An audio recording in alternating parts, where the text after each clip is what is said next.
we're going to be talking about a few things today. We're trying to do a consolidation, a bit of a bunch of different Q&A, because it is, a lot of different questions from a lot of different people, and they're all important, but they are also stuff that we need to kind of cover to make sure that it systematically makes sense. So one of the questions that we had was a few questions about Meta. But one of the questions about inside of Meta was something about like kind of creative ad auditing. Is the creative working well? That kind of stuff. I'm going to assume in this sort of case study that we're going to be doing a provide example, we don't use an import for conversion actions, and we're not using kind of like a third-party attribution software.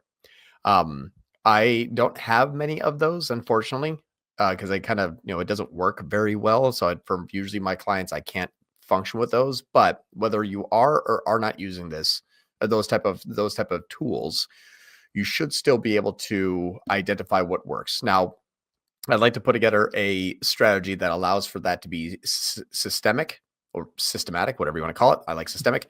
So systemic, repeatable, and a process that can be followed by all. I think that processes are good because it allows you to repeat the same steps without adding in new variables that could affect campaign performance, both in-app and top line.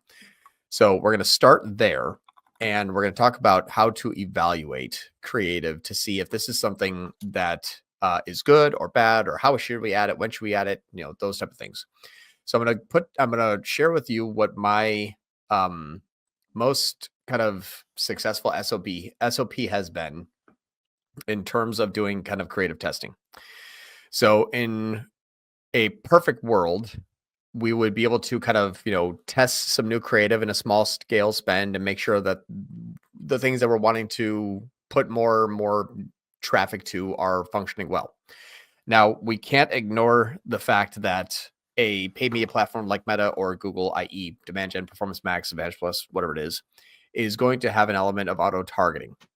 That auto targeting is going to skew more towards ROAS. So what that means is the functionality that takes place when you add in a new campaign type is warm traffic is actually pushed to that from any other campaign you've ever ran ever.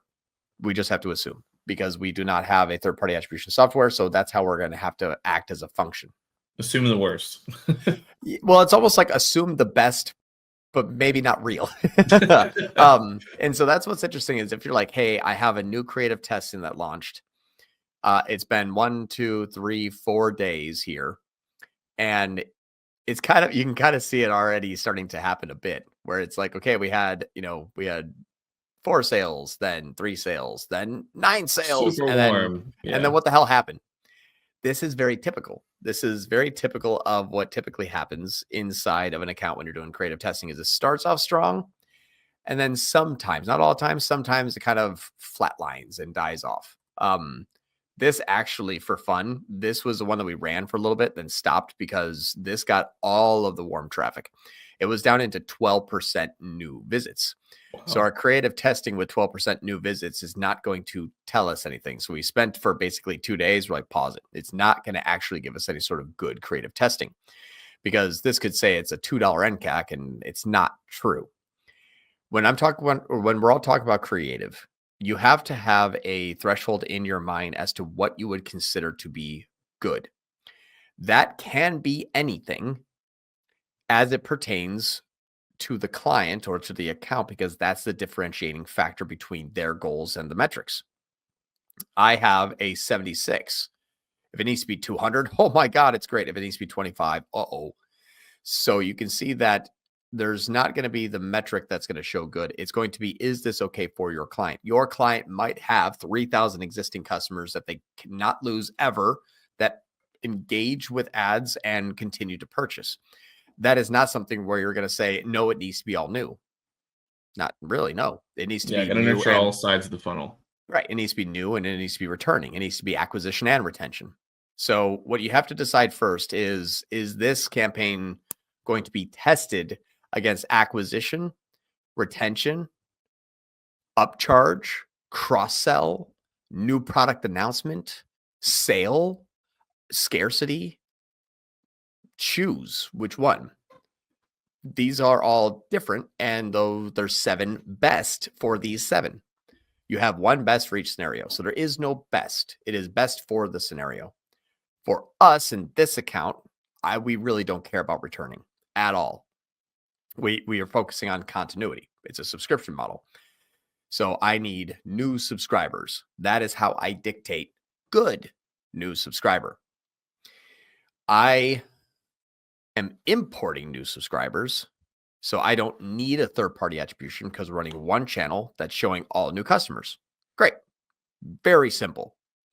I'm keeping it as simple as I can so it applies to as many as we can. Let's just assume you're happy with the results in your account. Are you happy with the results if they just say 18 purchases? This here is 18 all 16 new subscribers. I am happy with that. If this said 18 all 2 new subscribers, I am not happy with that.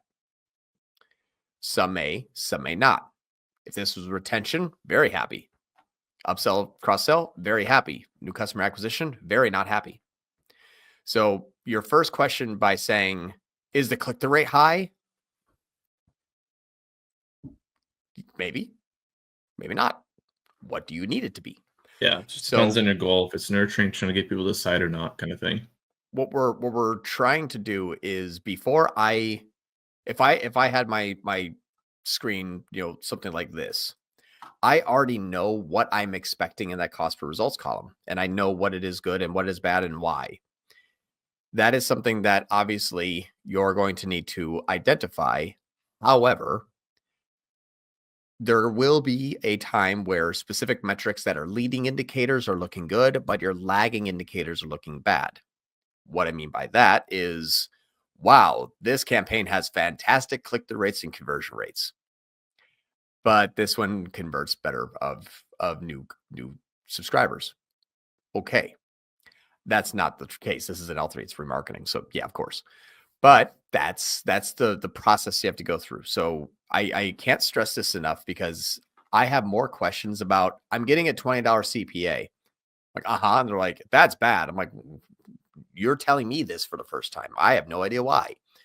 So if you have that metric in your mind, you need to understand where at in the journey is this okay and where is it very, very bad. If we change gears for a moment for feeder strategy, I could care less about the CPA, but I need a better CPC, I need a better CPM, and I need a better CTR. Those are 3 metrics that I'm going to be judging the view content campaign on. So for example, if I have to look at a view content, which I know is new traffic because I can verify it with third-party attribution, and I know that it is leading to some purchases. Are they new? No idea. This one doesn't give it to me. We have to hop into a third-party attribution. So good. Let's just assume this is your account where we're looking at everything as a per purchase. Okie dokie. This means that my view content, my first campaign that typically engages the people, are actually going to provide more value to me about the creative than I would if I stuck it into an auto-targeting, half warm, half existing customer type of campaign. So that's a really good point, by the way. I think that it's like, it comes down to, it's literally just a funnel. But that point you just made right there is like, whenever you're testing on purchase-based or conversion-based, lead form-based, whatever it is, you're not going to get the best creative test. It's going to go after, like you said, warm traffic, or it's going to meet someone wherever they're at in the funnel, and it's not going to show the right metrics per se. Right. It because could, it's actually, but yeah, it's doing something different. Now, here's the funny part is these ads are found in a lot of other campaigns, and this is the same exact campaign as every other campaign. It's just like every other campaign. It's a conversion campaign as well. Now, what I have to look at is, okay, if I have $2,700, I'm getting 39. I can't have $1,400 for 4 because that would equal about $350. Man, that sucks. No, it's because we're judging it differently way. We already know this. So how do we understand if this is working well? Well, remember, this is not a traffic campaign. We can't think of this as a traffic campaign. Everything up to this point here, in my opinion, is irrelevant. What we're looking at are a group of conversion campaigns. That's it. We're looking at a group of conversion campaigns. This one is different, yes, but not really in the eyes of Google. Are they all conversion campaigns? Yes. Are all the same settings correct in the campaigns? Yes. Are they all the same as each other? Yes, except for when we're talking about just kind of the women's categories. But these here are all the same, essentially the same users. Okay, so if they're all conversion campaigns, they're all sharing the same products, they're all sharing the same product pages, they're all using the same ad copy. What's over here? Why is this 2%, 2%, 0%, 0%, 1%, 3%, 1%, 1%, 1%? What makes that special? And then we're different parts of the buying journey. Close, yes. There's other factors at work. It's actually Meta rewarding you for having such a good campaign. Your CPM is cheaper. Why? 22, 19, 19, 24, 20, 12, 18, 18, 21. Higher engagement. Why is the CPC cheaper? 96, 75, $2, $2, $1, 38 cents. This one's here's an oddity. And then $1.50, $24, $86. It is cheaper because it is going after a easier conversion action. But it's not cheaper. It's not cheaper because it's cheaper in spite. It's cheaper because you have more conversions, hundreds of them, thousands of them. So this thing is just like, here's all of the good quality traffic. That's part of Feeder. Feeder is non-prejudicial traffic results. This is prejudicial traffic results. Prejudicial means Meta and any paid media platform is going to say, I don't think, I do think, I don't think. This is saying, do you think they're going to convert? I have no idea. Can you get them to the site? Hell yeah. Can you get them? A lot of them? Yeah. Are they bouncing? No. Is this campaign good? Yeah. Conversion rates through the roof. And you're rewarded with higher quality traffic. Now, one of the things that we measure is if the ad copy is working is how much different is my traffic conversion campaign going after view content comparative to the conversions, and why? Well, some of the things you have to look at is frequency. That is probably your biggest indicator of success. Yeah, so put that over to the right. So this frequency is much lower. That is the reason why you're getting much more engagement. Oh crap, I pressed the wrong button.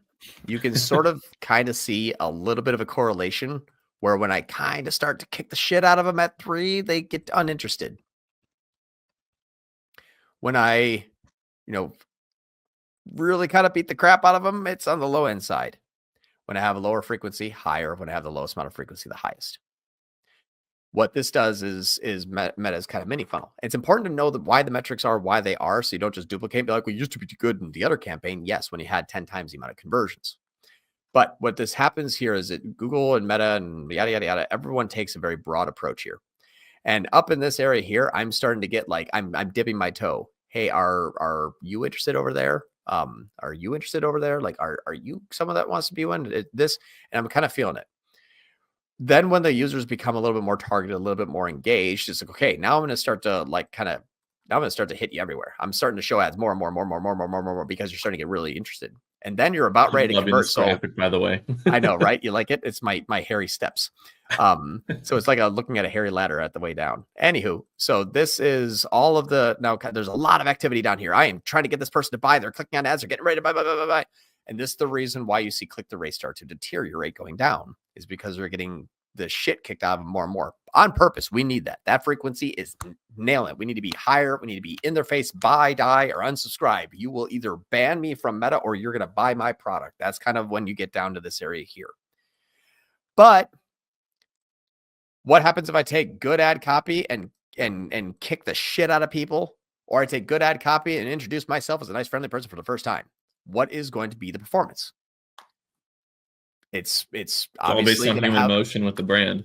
Yeah, exactly. You're going to have less engagement with positive engagement metrics, but you'll have less engagement with more positive engagement metrics. So they kind of flip flop. Yeah, I'm kind of interested. Oh, cool. Let me start to continually kick the shit out of you while I know you.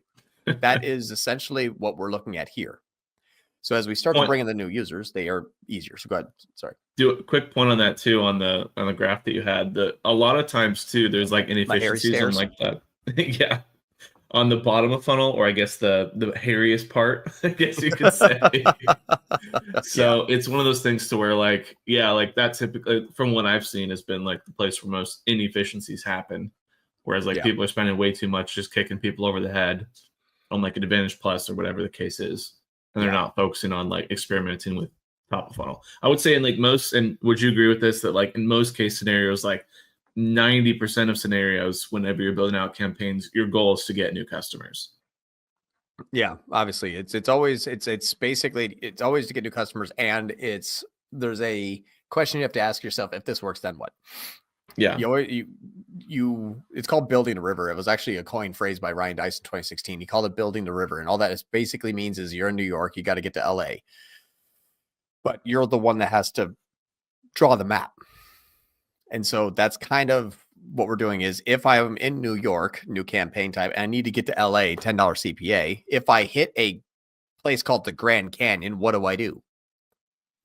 Do I go left? Do I go right? Do I go straight? Like that's kind of what you have to understand is if I need to get down to scalable, low CPA, low NCAC, high volume, if this new traffic campaign is a success, can't be like, well, pack it up, boys. We did it. No, you're in Chicago. Exactly. You made progress, but now what is like, I don't know what to do. Once I got here, I'm stuck. So that's kind of how we have to think about it. So it's always based on new customer acquisition, bringing in the highest amount of interested people. And then what we have to look at here is each one of these individual campaign types. What are you expecting? I'm expecting shit conversions, but high engagement. Good. Now, what does the high engagement look like comparative to the high engagement? If you take a non-brand YouTube to a branded looks better. Non-brand YouTube is working, but I'm not going to judge a CPA to CPA. Same thing here. This one, I can judge a CPA to CPA in a compartmentalized fashion. What is the best view content? The other one, what is the best re-engagement conversion? What is the best resell, cross-sell, upsell, win back? So you have to compare the funnels to each other from an ad copy perspective. You don't want to just grab all and say, wow, these are good and those are bad. They're different audiences at different stages.